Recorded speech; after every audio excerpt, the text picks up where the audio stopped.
February 16th, 2017. From El Cajon, California, this is episode 120 of You Can Bet on That. Hi, everybody. Welcome to You Can Bet on That, a podcast for the recreational gambler. My name is Mark Duvall, and sitting across from me is Dr. Mike. Hello. So, well, you know what? Before we get started, Mark. All right. For 2 weeks now, since our last podcast, something has been bugging me. And I mean, I just cannot get this out of my head. Okay. It's that duck parade. I mean, I think about that every day. Well, did you go online and watch it? No, I haven't. Okay, but I'll send you a link. It's not the fact that there is a duck parade. I'm just, how did that come about? I mean, did somebody open the door one day and some ducks came in just on their own? They said, hey, that's kind of cool. Or did some guy think, oh, we should have something that separates us from other casinos? I know. It's not a casino. Duck parade. It's not a casino. It's the hotel in Memphis. It's the hotel. Yeah, right? yeah. Well, hotel, casino, whatever. I mean, all right. What, some guy just, this'll separate us from everybody. We'll have a duck parade with real ducks. Yeah, I don't know. I mean, it just boggles my mind that anyone would come up with that. So that's what you've been thinking about this last 2 weeks, not the Super Bowl comeback win, nothing. I'm getting politics out of my head. I'm thinking about duck parade. Okay. I mean, how did it come about? I'd like to know. All right. Okay. Are the ducks on the payroll? I mean, are they trained or is this just wild ducks? Again, I don't think you really need to train ducks too hard if there's food involved, but I might be wrong. But you got to get them out, right? Once they get in the lobby, how do you get them out? Feeding time's over, leave? I don't know if there's a duck parade out. Do they have a union? Are they, organized in any way at all? I don't know. Yeah, I mean, it's all week long. It just goes through my head. I'm finding it hard. It's ruining my life. All right. So if you're listening to our show for the first time, this is a show for the recreational gambler. Go back and listen to our previous episode. One of our callers called in about the Peabody in Memphis and how they have a duck parade where the ducks come from the outside and parade on this red carpet and jump into the fountain. So I hope we got this right. I hope it really is a duck parade. It's not like... It is. I saw it online. All right. It's a euphemism for something else. Euphemism for something. Oh my gosh. Did you hear the latest? You Can Bet on That. They really went off the rails. Very offensive. So we headed out to Harrah's, Southern California, as we always do. And your dad was not feeling too well. No. So he did not come out. He's had a few rough weeks. Yeah. So he said, well, here, do this. Bet $20 on the slots for me. Here, I'll give you $20. Just, do it on the slot. So he'll feel like he's involved. Yeah. And of course, we're thinking, well, we're not going to put it on a real slot. We're going to do video poker for him because that'll be a better chance of, at least getting his money back or something like that. Sure. So the evening went on. We played some craps. And finally, it was time for you and I to play our free play. Right, which we do usually at the end of the night. Yeah. So we went over to the bar and played some video poker. And I finished my free play before you did. Right. So you said, here's my dad's 20. Play the $20 on Yeah, because I was still doing mine. And we were kind of in a hurry. Yeah. So we were playing bonus poker. So I'm sitting there playing your dad's 20. And you're playing quarters. That's right. It's just playing quarters. Right. So $1.25 per hand, max coins. And so I get dealt the 10 Jack Queen Ace of diamonds. So 4 to the Royal. And I say, Mike, hey, take a look at this. This is your dad's. This is your dad's. And I didn't give you much time to kind of process it because I looked over and I was in the middle and I was like, okay, I kind of, okay. And then I finally saw, and you pressed it so fast. I did, yeah. And then, of course, right in the middle of the 5 cards, King of Diamonds. King of Diamonds right in the middle came up. And I'm looking at it and I'm thinking, did he push that or, I mean, what's going on? You're trying to process it. You can't believe it because you've never actually seen it before. No, nor had I. I was like stunned. So we're looking down at this Royal Flush, and of course the call attendant light comes on. It's like, oh my gosh, we finally hit a Royal Flush, and it isn't even ours. Yeah. So of course we're immediately like, maybe we'll just give him this like $40 and say, oh, you doubled your money. That's right. Of course, neither of us can do that. No. So, of course, your dad was very excited. Yeah. And I feel bad because I didn't tip the guy. He came to and paid, and it didn't even occur to me because it had never happened before. Well, we were just we were stunned and we're thinking, we've got to get this money to him. Meanwhile, I had finished my free play and we had to wait forever to come. It did take a while, yeah. And when he finally came, we were just like stunned and he just counted out $1,000. And so my dad's $20 turned into $1,026.25. That's how it was at the end. Yeah. He was so happy. The thing is, because I played like one or two more hands after that, right? So, Right. So, well, the thing is, though, does this count, though, as us hitting a Royal? Well, yes and no. I mean, it counts because you actually It were physically at the machine, happened, but I right. didn't see the money. Well, you got a $50 tip. Oh yeah, that's right. My dad gave you a tip, right? A tip, yeah. He gave me I got a tip, and I didn't do anything, too. All right. Well, I got $50 for a Royal. I guess Yeah. Yeah. that's something. It's probably bigger than most of your wins, right? I mean, per hand. Look, I don't think this counts. Yeah. But, everybody can have their own opinion. I still think that we're still trying I'm to with you. hit As far Royal. as you and I, we're still trying to hit a Royal for ourselves. But it finally happened with all the hands that we play. And Right. here, play my dad's. Yeah. How often do we play money so for your stupid. dad? Well, the And Royal stupid thing comes up. is God. if you played my dad's first before you played your free play, you would have hit I the would have hit the Royal. Royal, so, theoretically, right? Of Yeah. course. But yeah. All right. Well, anyway, congratulations to your dad. He was very excited. He was about excited. That. Yeah. That'll last him about a week. Yeah, that's good enough. That's good enough. That's good enough. So, little news. Last week, Nevada Assemblyman Jim Wheeler introduced a bill that would lower the legal gambling age in Nevada to 18, move it from 21 to 18. It's kind of big news, but I don't think it's going to happen. There seems to be a lot of opposition to it. And what was his motive for doing that? I don't know. I didn't investigate it enough, but certainly it would bring in more. You'd have more gamblers, yeah, right. So I mean that would help. But yeah, I don't know if that's a plus or a minus for the casinos. well, I think it would be a plus, but the minus for the casinos would be, okay, wait a minute. We've got 18, 19, 20-year-old gamblers in here, but we can only serve drinks to those 21 and over. And suddenly, That's why there's this multi-card system, right. It might be a big hassle for a casino, right? Yeah, it could be. Well, they check a lot of IDs anyway. Sure, if you look young, sure. Yeah, but they'd have to check a lot of IDs and, 17 and 18-year-old. 17, when you were 17. Yes. And I knew you when you were 17. I mean, you could have passed for 23. Easily, yeah. I definitely looked older than I was. Yeah. So, it's going to enter a whole lot of weird stuff. Yeah. And well, it's probably not going to happen. It's interesting because some of the casinos here in California are 18. Right. A lot of them are 21, but some are 18. They don't have alcohol. It does seem to be tied to alcohol. But seriously, a lot of them just, 18. Yeah. So, right. If there's no alcohol, I guess. And that's a whole nother issue. Why isn't there alcohol for 18-year-olds? Sure. Well, you can get into that whole thing. Of course, everybody's, the big logic is, well, you can go to war if you're 18. How come you can't drink? How come you can't smoke? How come you can't gamble? Right. So, well, you can't smoke in California at 18. Oh, that's some other states have lower limits on that. Yeah. So it's kind of a state issue, but I don't lower think it's limits. What's the limit on this state? That's where you go. Yeah. I'm crossing over. I want to play lower limits. We've gambled too much. All right. It's just a term. And some other news, the Rivers Casino in Schenectady in New York opened on February 8th. So if anybody has been there, let us know what you think of it. I haven't heard really too much, but it's kind of a big deal there, up in New York. It's about equidistance from New York City and Boston, about 3.5 hours from each of them. So my geography's not that good. Schenectady is northern New York? It's about halfway up. It's close to the Vermont border. Oh, okay. So, it's kind of about halfway up the state, yeah. So, but again, Rivers Casino, let us know what you find out. All right, we got an email from listener Alex. Let me just read to you this. How do you deal with internal ethics of when a dealer messes up in your favor?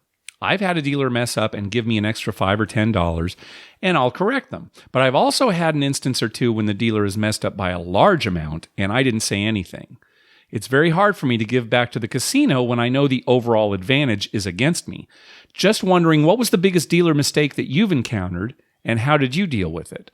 Also wondering, am I messing up the dealers somehow by not pointing out their mistake? Does their job get reviewed, and do their bosses later on point out their mistakes? Am I getting them into trouble by keeping quiet? Just getting to that last question, I don't know the answer exactly. It'd probably be a better question for like annoyed pit boss. Right.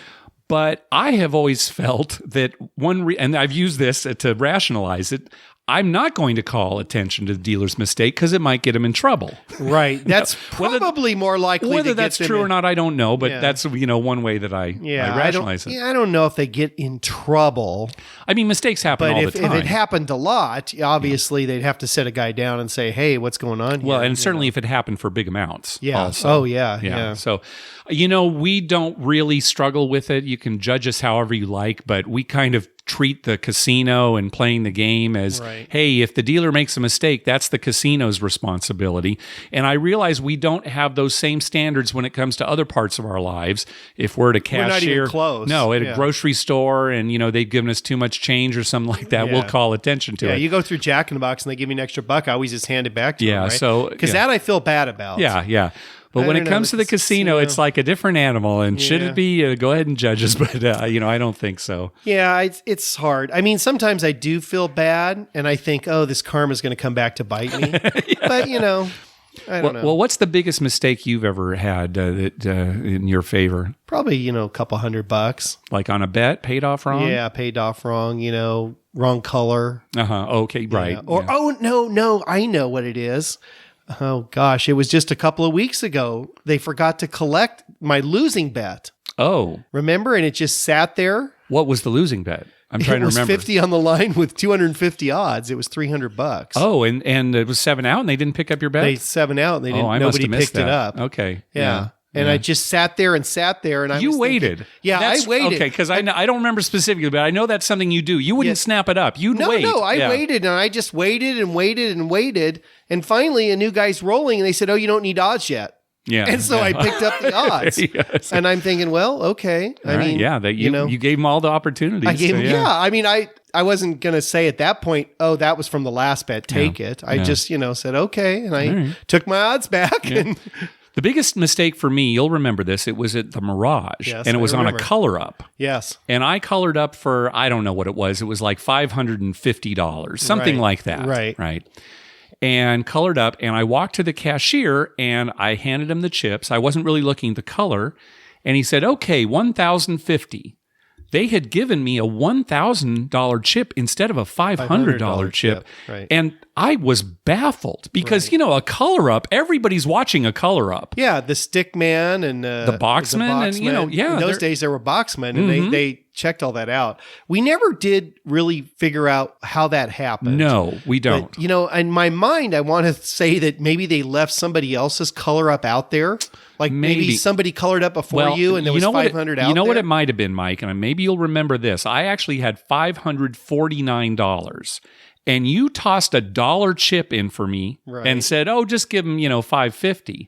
So maybe in the course of them, another $1. I mean, I don't know. But who knows? But so that was a good one. Because I remember, and you didn't really notice it until the guy counted it at the cage. Yeah, I didn't notice it until the cage. What? And what am I going to do at that point? Now, this is now, I might have really gotten somebody in trouble if I went back and say, hey, you gave me, $5 too much. It's like, what's going on? So no, and at that point, we had already walked away. We were up at the cage. There's nothing you can do about that except take the money. Yeah, I mean, well, you could, but we're saying that for us that's part of gambling. Yeah. Well, and I'm sure it happens the other way sometimes too. Sometimes it does. Where somebody gets shortchanged, doesn't even notice it. Sure, right? I'm sure that's happened to us. We play enough that I think it happens the other way more than us getting shorted. But, well, because we were pretty attentive. to that. we pay. But I mean, there's a lot of people who maybe aren't so attentive and might color up for like $3.80 and they give them $2.80. Oh, they don't even notice it. Right. Well, that's the thing about people who are drunk or people who are new to the game, right? And they're just, well, I don't know. I've got to take their word for it. So, right. Yeah. Well, people who are new to the game, and I bet this happens a lot in craps, may get wrong payouts a lot, and they don't really know what the payout is because we've caught dealers where they wait a minute, it's not $85, it's $105 or something, right? Sure. And they're like, oh yeah, that's right. Yeah, we've never caught a dealer cheating, but we've certainly, and we'll mention it if it's not us, if it hurts the gamblers, player. Yeah. So if there's somebody we don't know, oh hey, you owe them another $5. Right. Oh yeah, okay. So, right, and they'll and dealers will usually do that, and sometimes it's just the math, especially new people who bet weird amounts. Yeah, they've got some amount out there that's kind of funky.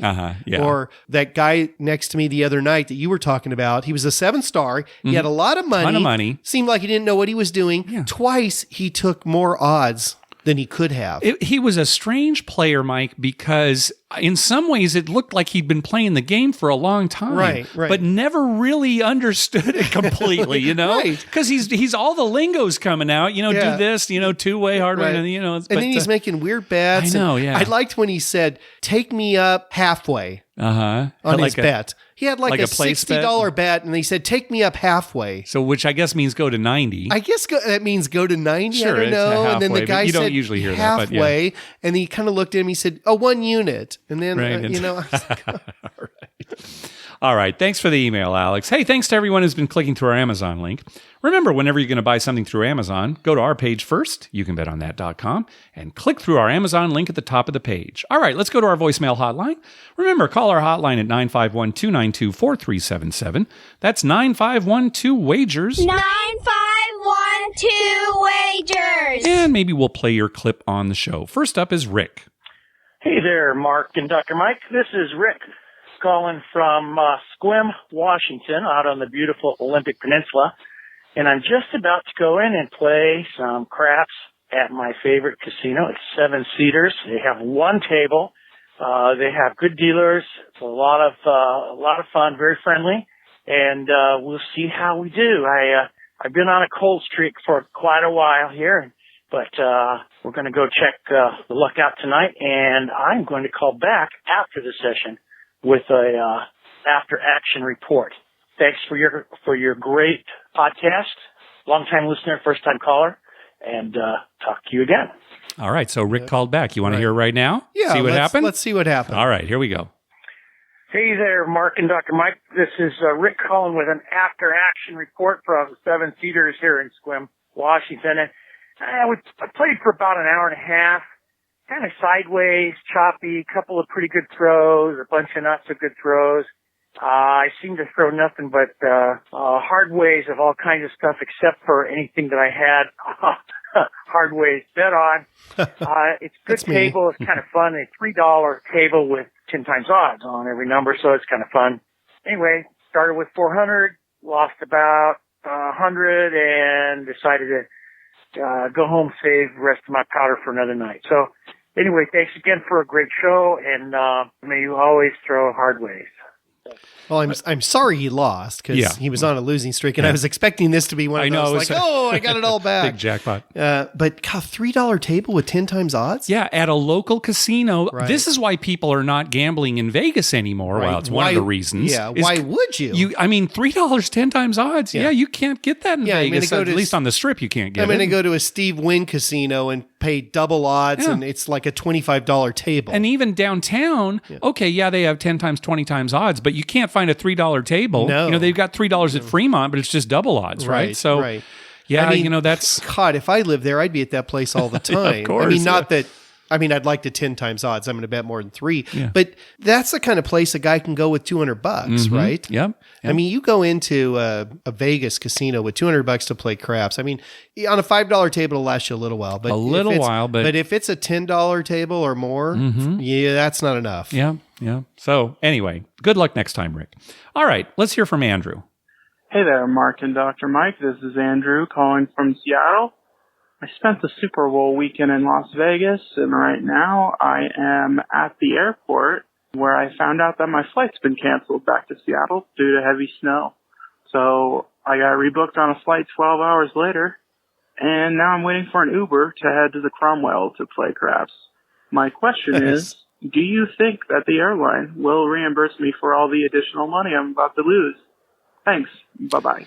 Yes, the airline will reimburse you, but you have to promise that if you win, you have to give all that money to the airline. Yeah. So it's a no-winner for you. Yeah, it's basically even. It's basically even. No matter what, it's going to be no even. winner, no loser. And he's either going to get reimbursed by the airline or he's going to have to pay the airline. Now, what airline is it that does this one? I think it's Spirit. I don't know. It might be. You'll have to. Yeah, good luck. Give them a call. See what they say. And good luck to you, Andrew. We should fly that airline every time. Yeah. I'll work that deal out with them. I'd be happy to do that. Yeah, that'd be good if I were telling the truth and that airline really was the one that did that. If you were an airline executive. Yeah, and maybe... Because you're not an attorney. I'm not. You're not an accountant. I've never said I'm not an airline executive. No, you've never said that. And I'm not going to announce it on this show. I'll tell you afterwards when we're off mic. All right. All right. You know what, though? I like he's going to Cromwell. Yeah, wasn't that good? That's a good place to go back to. If you're going to be stuck in an airport, Vegas is the best to be stuck at. Especially if they tell you it's like 12 hours. Yeah, because then you can go. It doesn't take long, right? If they say, well, hang on, you might catch the next flight, then you sit there and it doesn't come, and then, we'll get you on the next one. Yeah. That's miserable. Yeah. But if they tell you, you got 12 hours, I mean, get in your Uber right back to the casino. And if you've only got 2 hours, then get in your Uber and just go to Tropicana. Yeah, exactly. That's right there by the airport. Tropicana's the closest. That's right.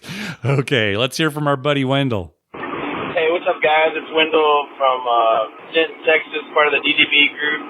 And I booked my next Vegas trip. It's going to be March 26th to the 30th. I'm going to stay at the Mirage on the Strip because it's kind of for work, but it'll be a lot of fun, too.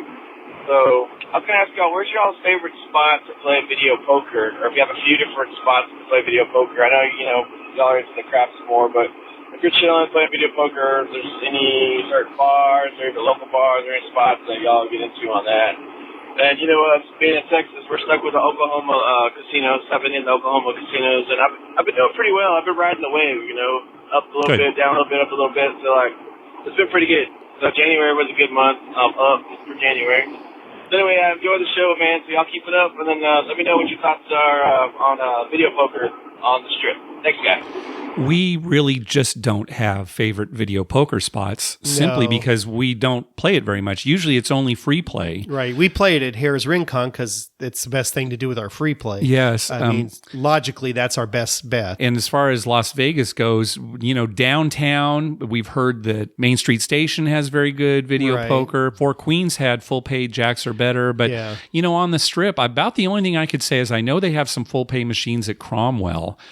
But, as far as like comfort and relaxing and playing at a bar, full pay jacks are better at Cromwell? It might have been full pay bonus. I can't remember. There were a couple of full pay machines. Okay. Yeah. And I can't remember the denominations. The best thing to do is check out the website vpfree2.com. So that's vpfree, the number 2.com, and they always have a pretty good up-to-date list of all the best payback machines, at least for video poker. Now, as far as just, where to get nice drinks and good atmosphere, we're just not experts in that. That's more of a Vegas fanboy 500 by midnight question. So. Right, because we're mostly there to gamble. Yeah. So at craps, right? But even when we gamble at here's our thing with video poker. We go to a bank of video poker machines, usually at the bar at Harrah's Rincon. Mm-hmm. We sit at the bar and play. We look for the most open spot. Right. Yeah, that's it's not true. crowded. If there's and two machines next to each other, so we can sit next to each other. Yeah. That's our criteria. Yeah. It's not like, where we can see the TV the best or hear the best music or what the drinks are. It's just where it's easiest to gamble. So sorry, Wendell, not very helpful, but good luck on your trip. Hope you have a good trip. So that's March. He's going March. Yeah. The end of March. Okay. Yeah. When you're going to be in I'll DC. be in DC. That's right. Yep. It rang a bell. I'm thinking, where am I going to be? No, you're not being in Vegas. You keep thinking that, but no. Yeah. All right, next call. Hello, Mark and Dr. Mike. This is Chris from Round Rock, Texas. Had a 3-night stay a few weeks ago. I'm a low roll at the craps table. I like to play at Harrah's or Casino Royale. Sometimes Flamingo will have a $5 table. Recently, we've been going to Ellis Island, which we love, but it's only open at night. But I know you had a caller this summer say that they did a blackjack tour. I think it was like $100. You go to a table, you play for a certain amount of time, and then if you go up 100, you leave. If you lose it, you leave. Or the time's up, you leave. And so my buddies and I came up with kind of a little craps tour. We did it for $60 and we played for 15 minutes. And if you win 60, you pocket that. You lose 60, obviously you're out. And then after 15 minutes is up, you're out. And we figured if we bring like $300, we'd have to lose basically 5 times in a row, which we pretty much did, sadly. But one of the things that was cool is we usually play on the low roller Cedars places. So we don't usually play on the other side of the street at Mirage or Bellagio or Caesar's Palace. So it was fun to play there, although it didn't go well for us. In fact, we lost 4 in a row, and then I think we called it, you know what, this is not going well. But it was something fun to try. At Bellagio, I did notice, and I think you mentioned this on the last show, they're all small, tall. It's already a sucker bet to begin with, but it's a fun bet, but it's got a big house advantage. And that was even worse. It was 30-1 for the all small, and I think 150 for all of them. So yeah, I wasn't a big fan of that. But what was a lot of fun on our trip was the sports gambling. I usually like to watch the game at the Mirage, but because we were staying at Flamingo and there was a small group of us, it's hard to, get everyone to go somewhere. We hung out at Flamingo a bit. And the ticket writers were incredibly generous with the drink tickets during the weekend. It was the divisional playoff weekend. Like, I think at one point I had 12 drink tickets, and most of my bets were $20, $40. I think I made one $100 bet. So I wasn't making tremendously large wagers. I had tipped them a couple bucks each time. And even the waitress was walking around just giving out drinks if you asked for it. So at one point we were watching the end of the Packers-Cowboys game, and we're in a room for a few minutes. And one of my buddies who had never been to Vegas, we're in the fourth quarter, and I said, we got to watch this game in the sportsbook. There's nothing like watching an exciting football game in a sportsbook. And so we went down there, and we wagered on the Packers, but I'm not a Packers fan by any stretch of the imagination. But there was just a lot of fun. It was hooting and hollering and a good time. And so overall, it was a great trip. I wish we would have won some more money. Hoping to go back this summer, and hopefully we'll go well then. So I want to thank you guys. I appreciate all the work you do, and I hope to play Crapsheets sometime. All right, bye. Good. Yeah, that Dallas Green Bay was the only good playoff game the whole season. So right. That was a very good game. Every other one was a stinker. Well, the Super Bowl. Well, the Super. You know, I was thinking about this, Mike. It's like, oh my gosh, the best Super Bowl ever in overtime and everything. And I keep looking back on it. I'm thinking, was it that good a game? No. It was just, the first half it was all Atlanta, and the second half it was all New England. Right. And does that make a good game? In the second half, it was basically half of the fourth quarter. Yeah, right. Yeah, I mean, the third quarter was still Atlanta. So it was exciting. I mean, we were in overtime and everything. Yeah. But how good a game was it? I don't know. Overtime and big comeback. Matter of opinion. I'm one of those people. I like a nice close game. I mean, I would have preferred if it had been close the whole time. I'd like to see a 3-3 tie going into and then overtime. That would have really. I don't know about that. Maybe 10-10 or something. I don't mind a pitcher's duel in baseball, but not so much in football. Yeah. So what's the deal with Texas? They all go to Oklahoma to gamble, right? Yes, right. So no casinos in Texas. No casinos in Texas. Supposedly the birthplace of Texas Hold'em.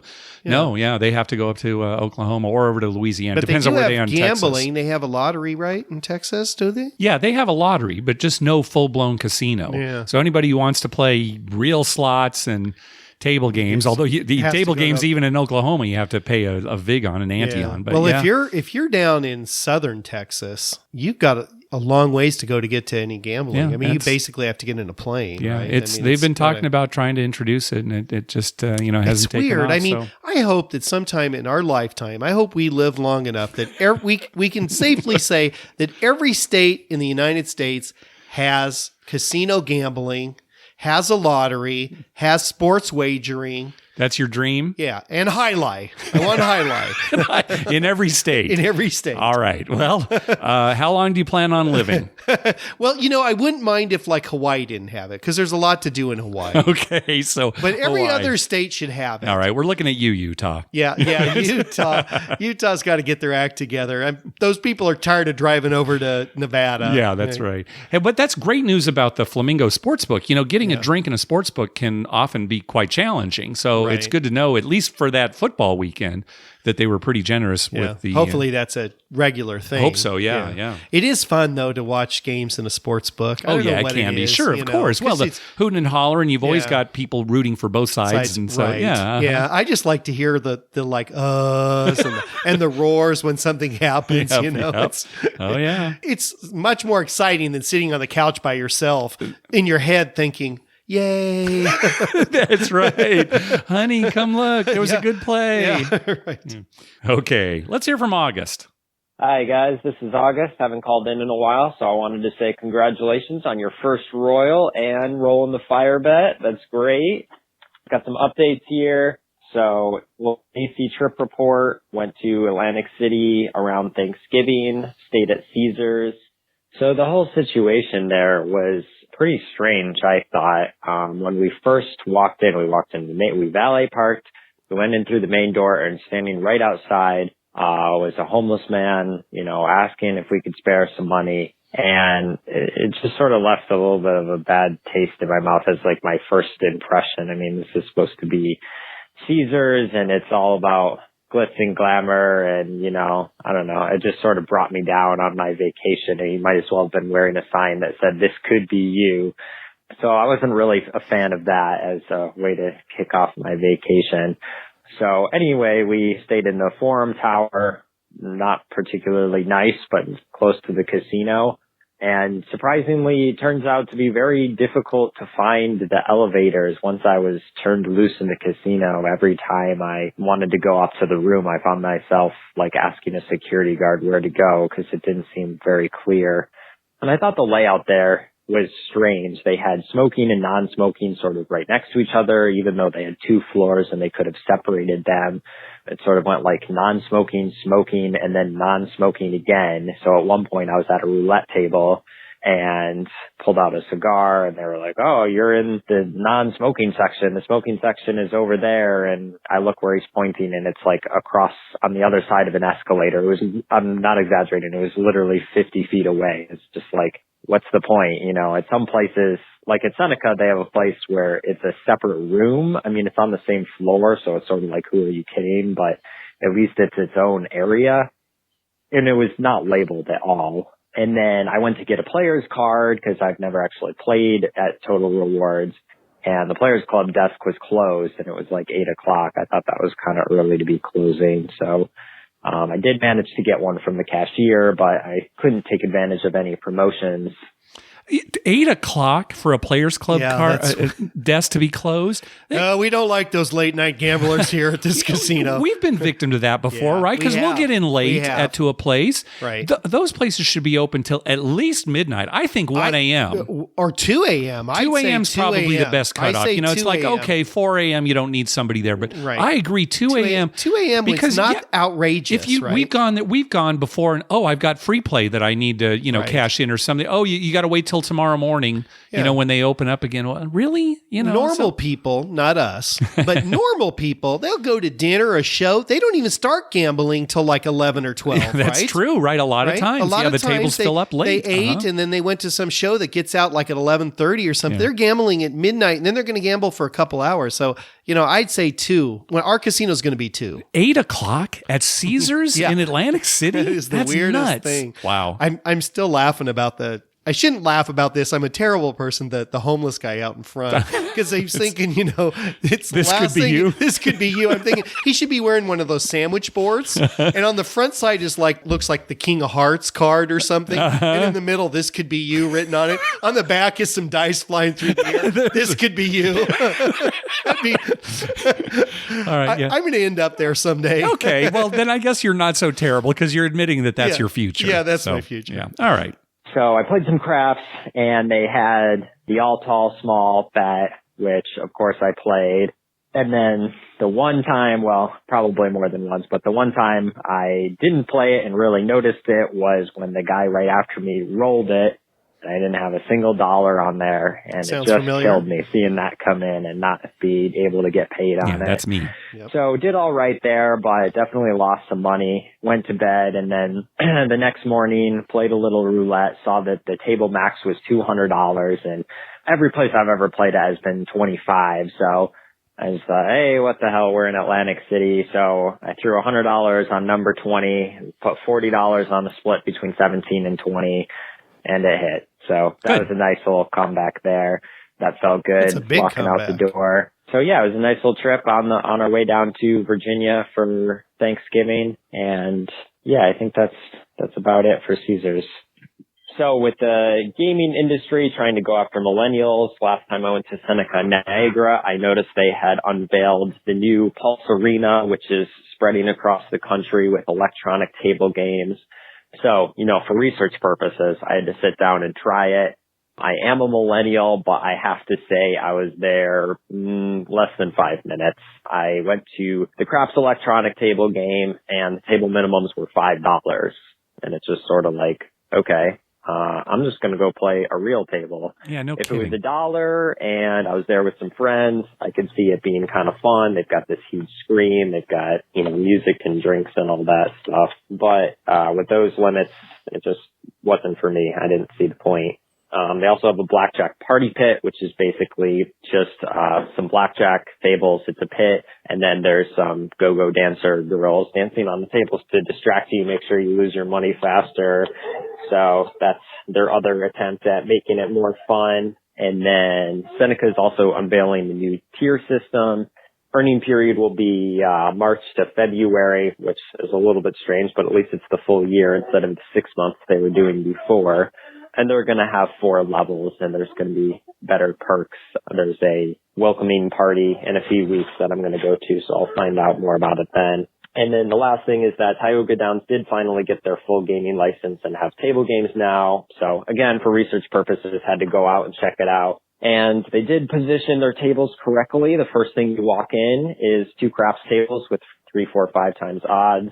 And I've been a few times and I haven't lost yet. So I guess that's a good sign. But with the new Seneca system, I can't imagine I'll be giving them too much play because they've been giving me $5 free play. That's the grand total of their offers for me. So that's not great. All right. Well, I hope you guys actually hit a royal when it's your money and you get to keep it. But that's great that you guys hit that. And good luck at the tables. Bye. Good. All right. Thanks for the report, Yeah, August. we're not going to take credit for that royal. No, I know. We can't. No, we can't. No. Because it was like me hitting a royal on my phone with Play Money, right? Yeah, I physically did it. Yeah. But I didn't reap the benefits of it. No, we got to go until we reap the benefits of it. $5 free play. It's all we got. Yeah, yes, I know. I hate stuff like that. $5 free play. I know. It's just kick him in the ass on the way out. That's basically what it's worth. $5. It really is kind of ridiculous. What are you going to do it on? One bet at the table? Or, it's 4 pulls and a quarter, video poker machine, which is nothing. Right? I think the limit should be $20. $20 should be the minimum anytime you get free play. Anytime you get free play, $20. That's true. At least with $20, you could put it in, play quarters. You could go to a penny slot machine if you wanted and play for a few minutes. Yeah. Or if you're at a table, you can make a few bets or, even blackjack. Right. $5 hands. Yeah. Right. Yeah. You could play $4 or $5 hands. $5 it's though. Not enough. It's just, that's weird. Yeah. Give them a mug. Just give them a mug. Or a 6-pack of Pepsi. Wasn't that one of the things they were offering There you go. Now, if they said, well, you want $5 free play or 6-pack of Pepsi, I'd take the 6-pack of Pepsi. Would you, Mike? I'd ask for Mountain Dew, but I'd take that. All right. Next up is Vinny. Hey, guys. This is Vinny over from the East Coast. Just started listening to your podcast probably about 2-3 weeks ago. I can definitely say I'm hooked. There's lots of choices of podcasts available out there that deal with Vegas and gambling, but really like the recreational approach you guys have. I'm going to call with some trip reports, I think, pretty frequently. Typically 2-3 times a month, I'm at a different casino in the Northeast. I spend a lot of my time at Borgata, Atlantic City. Actually, just coming back now from a trip at Parx Casino in Philadelphia area. It's in Bensalem. I play a lot of poker, kind of semi-professionally, so do a lot of the tournament circuit here in the Northeast. But just really wanted to kind of make a comment for those interested in traveling to the Northeast. Parx, in my opinion, is one of the better casinos in the Philadelphia area. Does not have a hotel attached, but just can't say enough about how great the dealers are, in my opinion. A young, energetic, very happy kind of crowd that seems to be on top of things. Blackjack there has 3-2 and, stands on 17, so pretty good odds in that case. But Trip Report was there for a tournament for poker. A couple of my friends who don't get out very often came through last night, probably around 10, 11 o'clock at night. They have kids, and it's really tough for them to get out, but they took the hour-and-a-half drive from New York to come and see me there in the Philly area. We wanted to play some craps together, and it's not something that happens very often. So we opened up at a $15 table. These guys may have opened up with $100 or $200, which is definitely a little bit short there. But we kind of put together a little comeback strategy. We got hot, each one of us, probably played for about an hour and a half, 2 hours. And I don't think I've ever seen such a big turnaround. They walked off the table with a couple of $1,000s each. So again, the table was energetic. The dealers were great, and I can't say enough about our experience there at Parx. And hope we get to do it again soon. So, I will be in touch with probably another trip report in a couple of weeks as I'm heading down to Borgata and Atlantic City. And thanks for everything you do. All right. Yeah. Good report from Parx. Can you imagine $200? You buy in for $200, you're on a $15 craps table, and you cash out for $2,000. That's great. Yeah. That's a great night. Oh, yeah. It is. Oh, my God. This must have been some rolls. I know. Well, Vinny called right back, too. So let's hear that. Hi, this is Vinny again. Just wanted to say, in comparison, really my question, I guess, was, if you guys really do decide on which casino maybe you visit based on, some of the dealers there, or if some casinos have dealers that maybe put you off and you haven't gone back since, as I mentioned in my last message, we tend to frequent Borgata and AC because it is the nicest casino there in terms of the restaurants and the rooms. It's kind of head and shoulders above the rest. But, since they became part of the M Life properties, they have changed their odds from 5 times full odds to 3, 4, 5, which is kind of frustrating.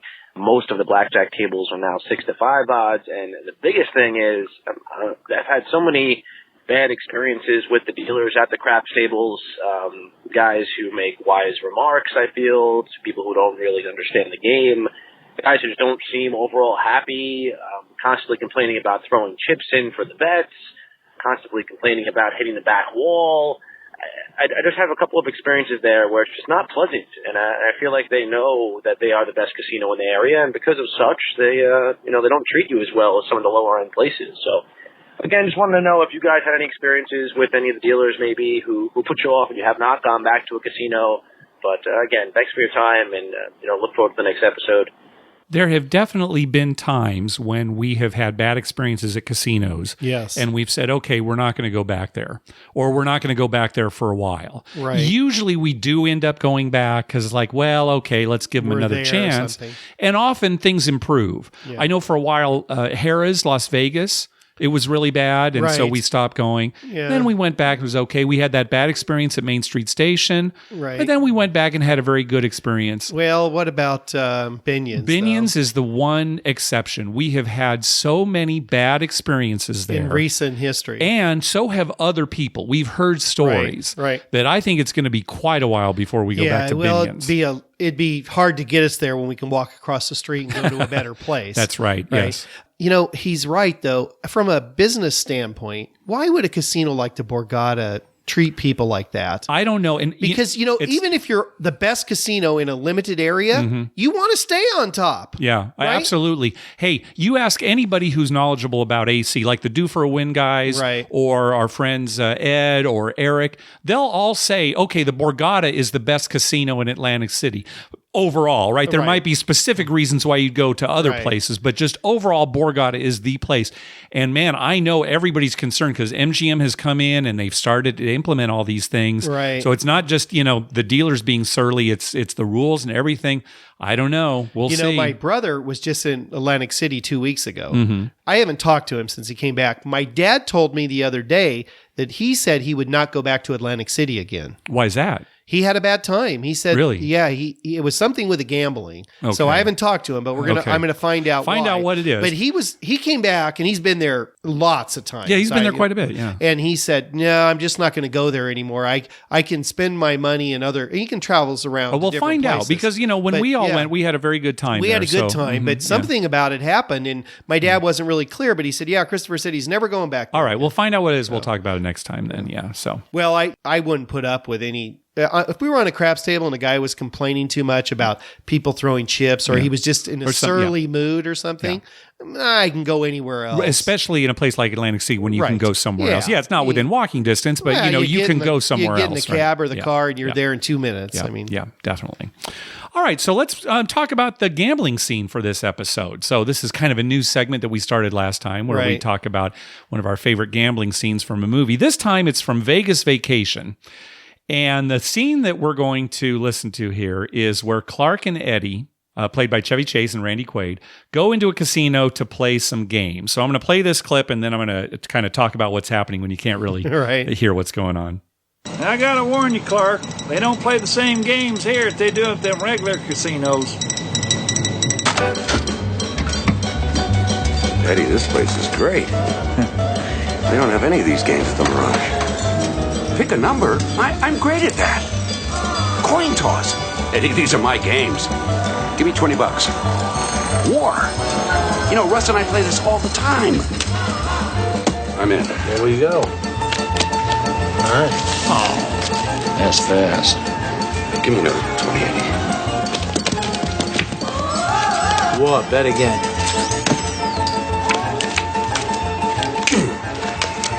Again. Clark, maybe you ought to spread it around a little bit, not have all your fun at just one table. So then they go over to a rock, scissors, paper table.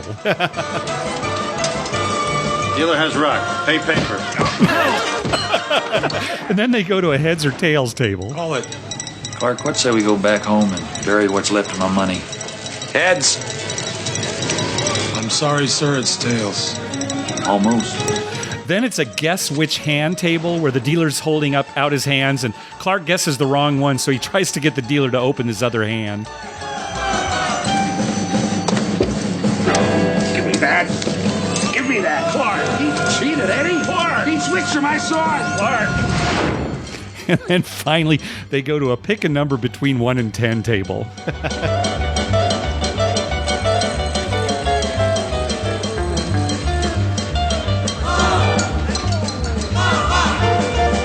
7. Eddie, what am I doing? I need to go someplace where a man can think. Oh, I wouldn't do that here, Clark. Stalls are awfully dirty and they're backed up all the time. What I love about the pick a number between 1 and 10 table is it's not like the dealer wrote down a number and put a piece of paper. It's just in his head. I'm thinking of a number, see if he can come with it. And Clark, he's just sitting there. 4, 7. So anyway, that's our gambling scene for this episode. That is a good scene. Yeah. Well, all the vacation movies are funny. I mean, well, all right, that's your opinion. Yeah, well, Christmas Vacation, you got to admit, is hilarious. I will make no admissions on this show, but okay. Very good. All right. Well, that's going to do it for this episode. Hey, we want to thank some people for some PayPal donations. First of all, Steven, he says, love the show and love the craps discussions. Looking forward to meeting you and throwing the dice with you guys at 360 Vegas Vacation 4. Also, thanks to Brian for his PayPal donation. Also, thanks to Michael, a.k.a. Baccarat Guy over at TravelZork. He says, do not believe I have donated since my trip to Wynn Palace. I've been really focusing a lot on AC of recent. All the best. And finally, thanks to Vinny that we heard from earlier for the PayPal donation. Thanks very much. Thanks, everybody. Hey, be sure to check out our TV listings showing all the gambling-related shows coming up within the next 2 weeks. We update those listings every Wednesday using a customized program to search through all the raw American TV data. Just go to our webpage, youcanbetonthat.com, and click on the link at the top that says TV listings. We'd love to hear from you. Call our voicemail hotline at 951-292-4377. That's 951-2-WAGERS. Or you can email us at youcanbetonthat@gmail.com. Also, follow us on Twitter at youcanbetonthat. We tweet when we're heading to a casino, and we'd love to meet up with you. Like us on Facebook at facebook.com/youcanbetonthat. And finally, head on over to iTunes and write a review on us. When you do, it helps us get new listeners. What do you have to say here at the end, Mike? Well, I'm still thinking about those ducks, really. I mean, this whole episode, I've been thinking about those ducks. Right. So every place has some kind of gimmick. There's this duck parade. Mm-hmm. What's ours going to be for our casino when we get a casino? For our casino? Yeah, we got to have a gimmick to get people in the door. You know, dancing girls at the blackjack tables. It's been done. Yeah. You know, how about all these giveaway things? A lot of them have been done. How about this? Every table game that we offer will have every single side bet that is currently available on the market. There you go. So it's like you said, you wanted a craps table with all of them. It'll have everything. The blackjack table will have every single side bet. Now, I like the tables will be huge. Yeah, I like that. And you know what? We'll make them close. I was telling Lynn the other night, here's the thing. Our tables will be so close, you can play craps and play roulette at the same time. Oh, okay. So they're right next to each other. Not uncomfortably close where you can't move. Yeah. But enough that you could, make and while you're waiting for the roll, you just run over, give me 12 red. Okay. And you can play, and we're going to allow that. You can play as many games as you physically can control. Can get to. Okay. Yeah. Oh, that's good. I like that. Well, maybe what we'll do is we'll put all the tables in a circle. Yeah, there you go. Right? And then people who want to play multiple games will be inside that circle. Yeah. And they can just run back and forth. Yeah. Well, no call bets, though. I don't want call bets. Well, that's just smart. Yeah. Well, I think we finally come up with the perfect gimmick, Mike. Yeah, I think that's it. All right, good. Geniuses. Oh, yeah. All right. Thanks for listening. Good night.